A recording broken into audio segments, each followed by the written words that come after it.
त्याच्याविषयी काय सांगाल? आज जी काही घटना घडली, कैलासवासी सोहम कटरे याला सर्वप्रथम महाराष्ट्र नवनिर्माण सेना डोंबिवली शहरातर्फे भावपूर्ण श्रद्धांजली आहे. अतिशय नियोजन शून्य कारभार या रेल्वे प्रशासनाचा आहे.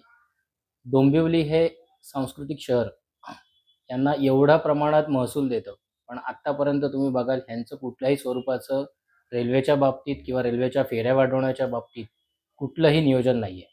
आणि आज जी काही घटना घडली, की जी याचा संपूर्ण दोष हा या रेल्वे प्रशासनाचा आहे. आम्ही त्याचा सर्वप्रथम जाहीर निषेध करतोय. ही जी काही भविष्य घडवणारी पिढी आहे, भारताचं उज्ज्वल भविष्य घडवणारी पिढी यांचे आज हे अतिशय महत्त्वपूर्ण पेपर्स, जे बोर्डाचे पेपर्स म्हणून आपण म्हणतो. निदान प्रशासनाने या बोर्डाच्या पेपरच्या दिवशी किंवा या परीक्षांच्या कालावधीत ट्रेनची संख्या वाढवावी किंवा त्या ज्या काही सोयी-सुविधा त्या विद्यार्थ्यांना लागणार आहेत, त्या ॲक्चुअली द्यायला पाहिजे होत्या. पण तसं घडताना कुठेही दिसत नाहीये. आणि आम्ही महाराष्ट्र नवनिर्माण सेनेतर्फे याचा जाहीर निषेध करतोय.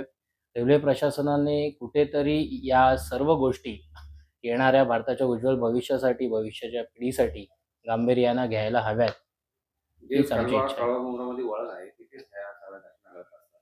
यापूर्वी अशी काही मोठी घटना घडली होती.